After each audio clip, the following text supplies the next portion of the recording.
The art of ama. Meet Japan's legendary freediving women, harvesting pearls, abalone, and seaweed with nothing but a single breath for over 3,000 years. Here's our roadmap. We'll start by getting to know who the ama are, these extraordinary sea women. Then we'll explore the astonishing physical feat they perform every single working day. We'll trace their history across millennia, discover the treasures they bring up from the deep, and finally, we'll talk about why this tradition is fading and why that matters. Let's dive in. So, who are the ama? Picture this, a woman, anywhere from her 20s to her 70s, standing on a rocky shore at dawn. She adjusts her goggles, takes a slow, deep breath, and slips beneath the waves. She'll do this dozens of times today. She is an ama, a sea woman, and she's part of a lineage that stretches back to before the pyramids were built. This isn't a hobby or a sport. It's a way of life passed from mother to daughter for 3 millennia. The word ama literally means sea woman in Japanese, and that's no accident. These are almost exclusively female divers, and the tradition is deeply matriarchal. Mothers teach daughters, grandmothers teach granddaughters. They forage along the ocean floor for abalone, seaweed, turban shells, and, when fortune smiles, natural pearls. And here's the astonishing part. They do it all without any breathing apparatus. No tanks, no hoses, just a human being and a single breath of air. Communities in Ise-Shima and Toba became famous for their ama, and the tradition became woven into the very identity of those coastal towns. Let me give you some numbers that really put this into perspective, because the physical demands here are staggering. An experienced ama makes between 50 and 100 dives in a single working day. Each dive takes her to about 20 meters. That's roughly 60 feet, the height of a 6-story building. And she holds her breath for up to 2 minutes while actively working, scanning the seabed, prying shellfish from rocks.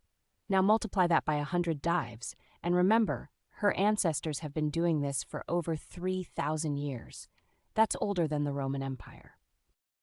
Now let's walk through the dive itself, because it's a beautiful, almost meditative rhythm. It starts on the surface with isobu, a slow, controlled whistle, as the ama exhales deeply, preparing her lungs. Then she drops, using a weighted belt to descend, her eyes scanning the rocky seabed.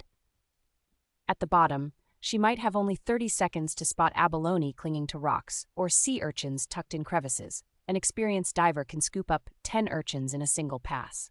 Then she kicks upward and breaks the surface with the amabushi, that sharp, distinctive inhale you can hear from shore. And then she does it again, and again, 50 to 100 times. The ama story stretches across Japanese history like a golden thread.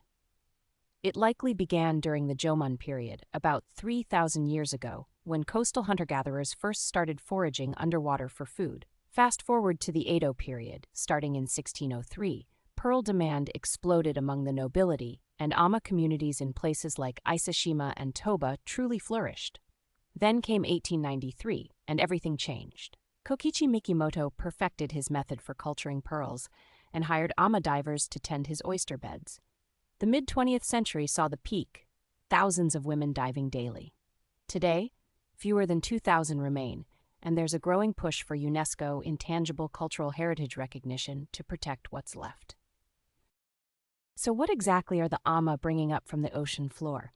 The harvest is a seafood lover's dream, and it's shaped Japanese cuisine in ways most people don't realize. Let's take a closer look at what fills those wooden buckets. The ama story really splits into 2 distinct chapters, and the dividing line is 1893. Before Mikimoto, it was all about wild harvest, abalone for sushi, seaweed for broth, turban shells for the dinner table. Natural pearls were a rare, almost magical bonus, never the primary target. But after Mikimoto perfected his cultured pearl technique, the job transformed dramatically. His ama wore those iconic white cotton suits, partly for visibility, partly for modesty, and became guardians of cultivated pearl beds. They'd carefully insert tiny irritants into oysters, then protect the beds from predators and storms. They went from independent hunters of the wild to essential workers in a global luxury industry. Here's what I personally find most inspiring about the ama. They were sustainable before sustainability was even a concept. They don't just talk about harmony with nature. They've been living it daily for 3,000 years. They take only what they need from each reef, never stripping a site bare. They rotate their diving spots so marine populations can regenerate. Their hand-gathering methods don't tear up the seabed or destroy coral the way trawling does. There's no bycatch, no diesel engines, no industrial waste. In an age of collapsing fish stocks and factory fishing, the AMA way of harvesting feels almost radical in its restraint. It's proof that humans can take from the ocean without destroying it. But here's the hard truth beneath the beauty. The AMA are disappearing. At their mid-20th century peak, thousands of women dove daily along Japan's coasts. Today we're down to fewer than 2,000, and most of them are over 50. Younger generations are choosing city careers, air-conditioned offices, and a life far removed from the cold, physically brutal work of the sea. It's a poignant moment.